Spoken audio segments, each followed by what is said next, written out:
tree.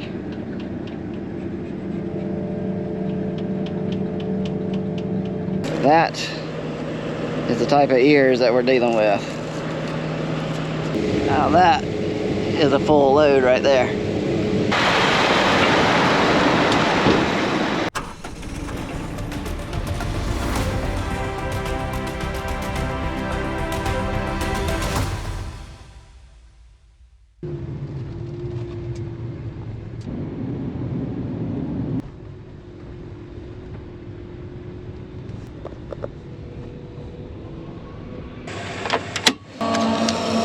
Morning guys, welcome back to the channel. My name is Daniel and you are watching Triple R Farms, and it is Thursday, August the 1st, and this will be the first combine harvest video unless the combine breaks down. Got the drone with us. We got to gather up everything we need here at the shop, and then we're going to pack it up and we're going down to Blackwell's Bend. So sit back, enjoy the video, let's get it started.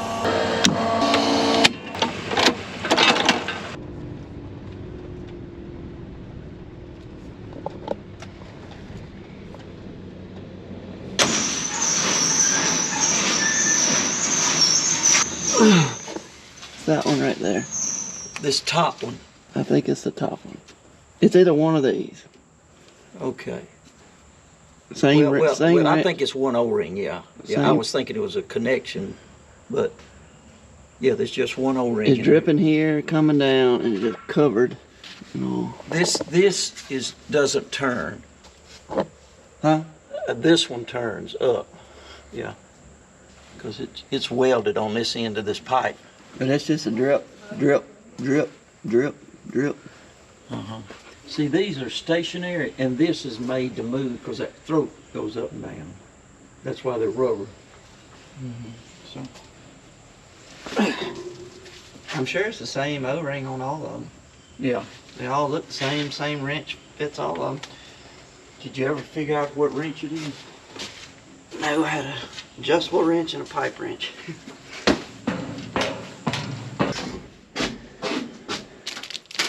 That is the one that I need. Fuel. Got a problem with my combine. It's throwing a code saying I have water in the fuel. And so I'm going to go ahead and take a new fuel filter. But we're also going to drain the little water bowl this morning and see if that clears it up. I better go ahead and grab the other one because there's two of them. Went around 200 times.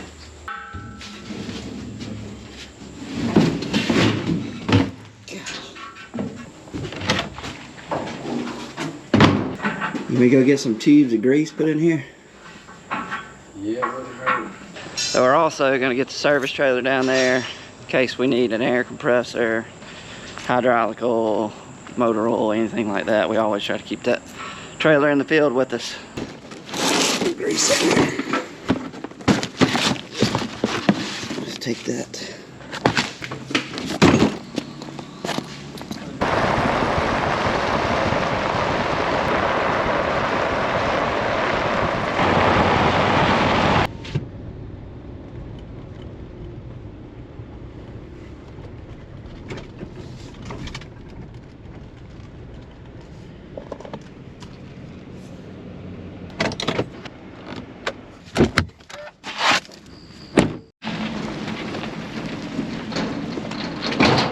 So what we're going to be doing this morning is we're going to be greasing up the header. I don't think we have anything to grease on the combine because we just did it the other day. So we'll grease the header up. Then also, this is what I'm going to be working on. This, I was getting a code up in the cab saying there was water in the fuel. Well, this is where the little sensor is right here. And this is the filter I brought. But I'm going to be taking this sensor off, taking this bottom bowl off, looking at it, seeing what it looks like, and then I'll probably go ahead and take this off, drain it, and anyway, put them both back on, and see if that solves the problem. If it doesn't, then I got a new filter I'll put on. The reason we are adding hydraulic oil is because that is where I got a leak, right there on that line that we were looking at Dad's combine. Anyway, that hydraulic metal line right there has got an O-ring that's bad. And while I'm running, it's just drip, drip, drip, drip, drip. So that is why we're gonna have to put in hydraulic oil.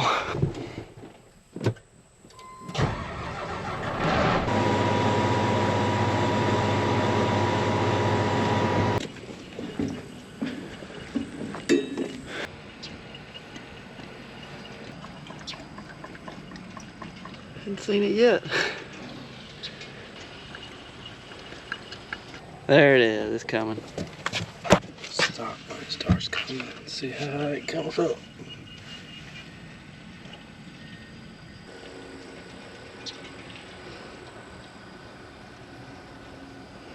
Good. It went out this morning. Did it? Oh, I forgot to tell you. That'll be a tough editing job. We need to edit together all the parts of Dan going up, down, pick up, you know, just all the different, just put them all together back to back. Yeah. Chop off the beginning and the end. And it was like 40 different things. Pick up, put down, all right? Yeah, because you were over there listening to it. Yeah. Alright, gotta get the little sensor off.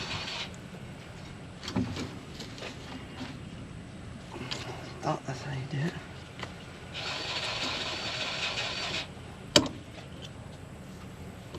Get a little clip, comes off. Set it on the ground. Wire comes off. Cut our valve off, coming to the tank. Now we're ready to take that off.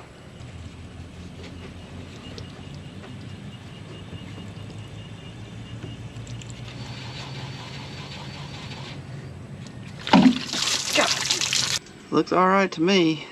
I was cleaning that little sensor off. The sensor is actually right there at the end of my finger, where this thing comes up through here, and that is what reads if you got too much water in your fuel. Isn't that crazy?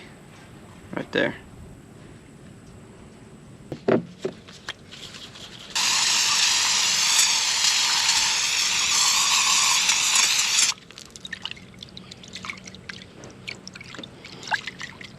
Brake cleaner.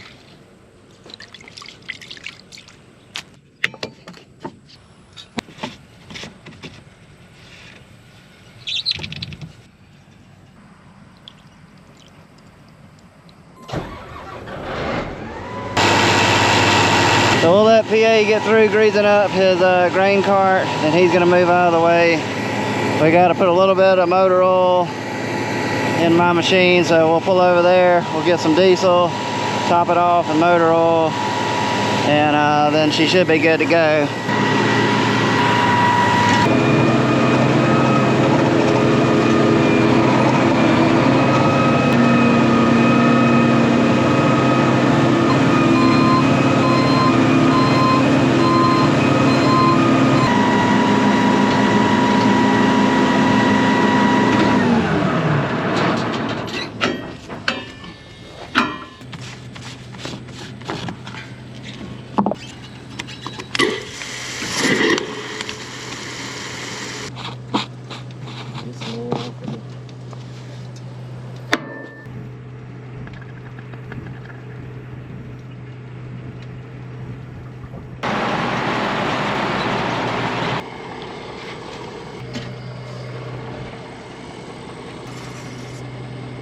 That'll work.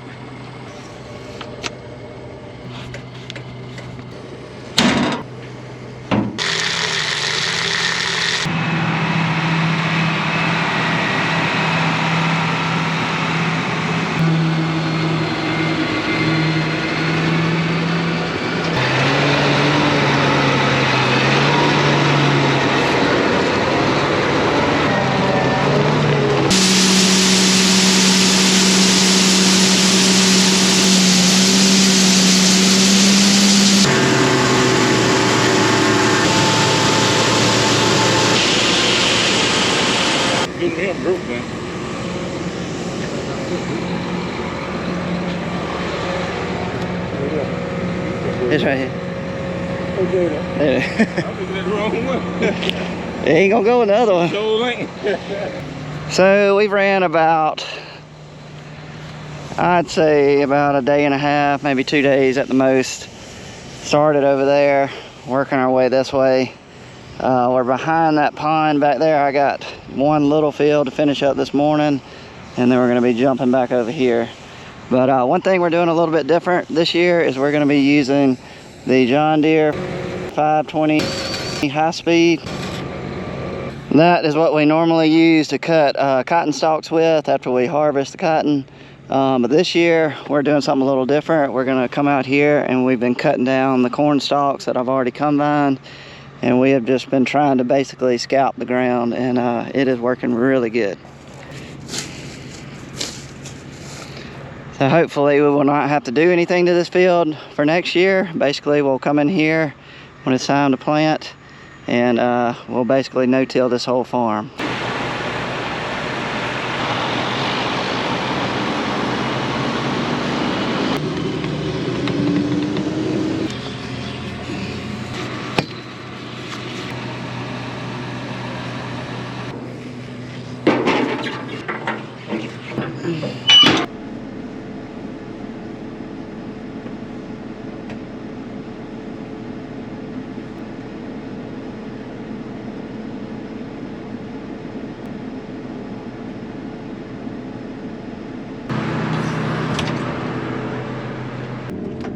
A little tight going through here. Watch out, tree.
So before I get back to cutting corn and eating lunch, we'll walk out here and I'll show you some of this terrible corn.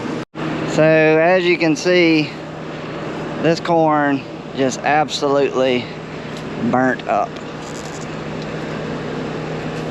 It's pretty bad. Of course, I'm in a really bad spot in the field, but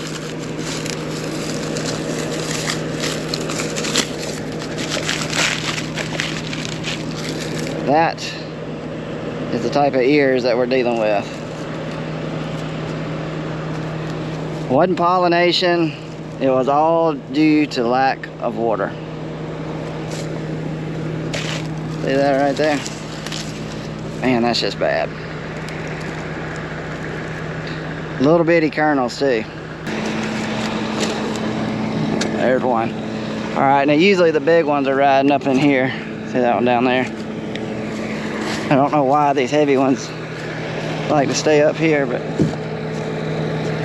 we'll grab these two and show you what a decent ear down here looks like.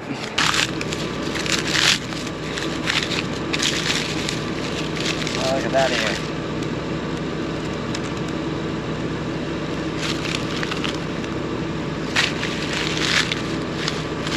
Beautiful ear right there.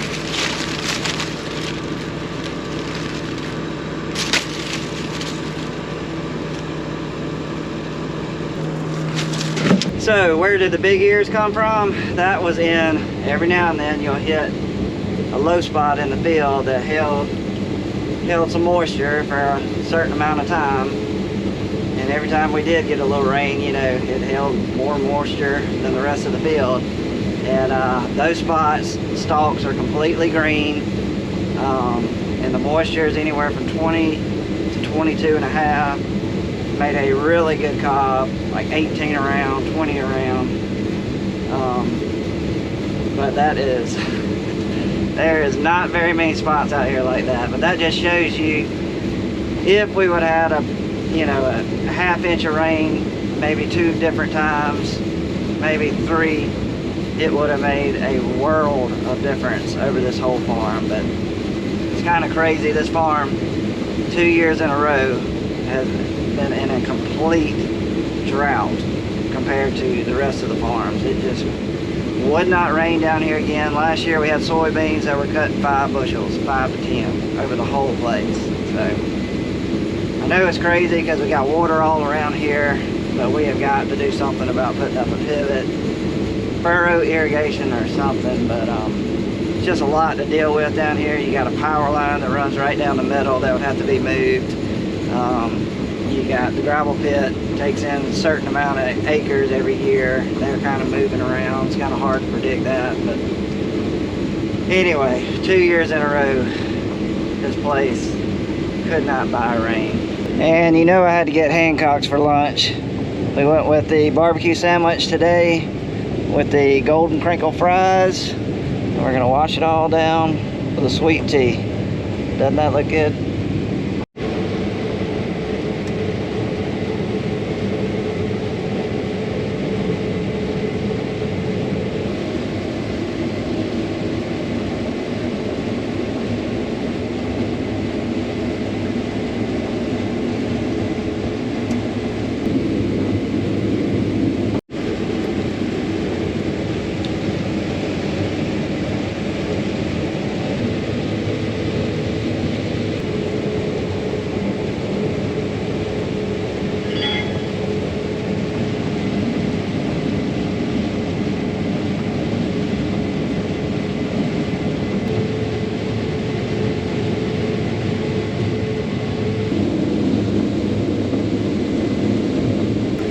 Now that is a full load right there.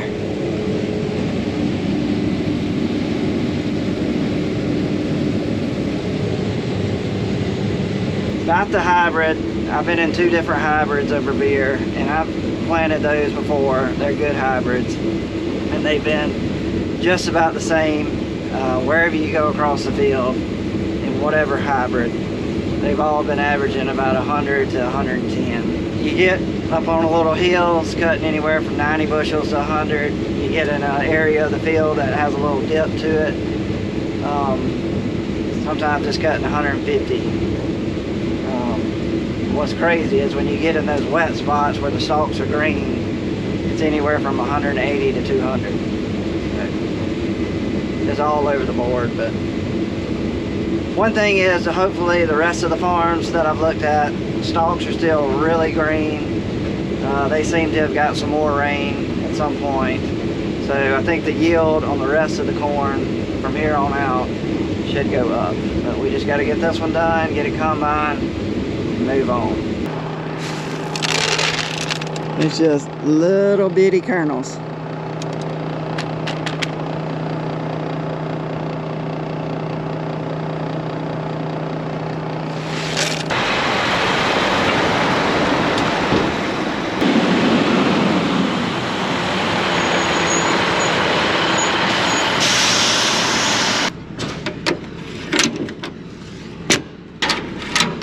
You see James? He down? Yeah. He didn't get fixed. If he can find something to fix it. It's something about them land, them bus with the bass that let it up. Oh. And little bitty little lands, and he said, So he can't dump. uh-uh. Okay.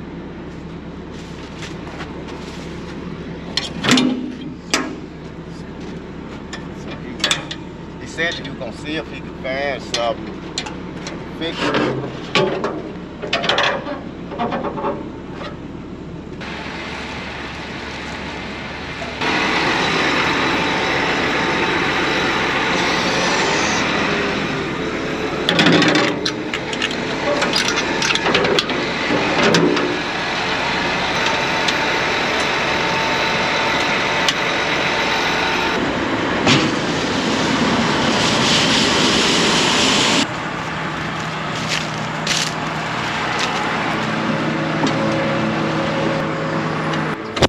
Well, Roy just got back, so we're gonna get him loaded and then we can go back to cutting corn, but it looks like that's gonna be it for the video.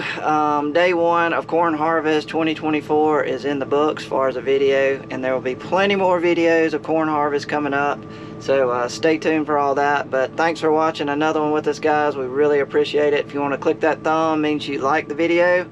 Really like it when you do that. And if you hadn't subscribed to our channel and you want to, click the Triple R Farms logo over here. Other than that, guys, we're gonna go back cutting corn, and we'll see y'all on the next video, guys. Thanks again. We're out.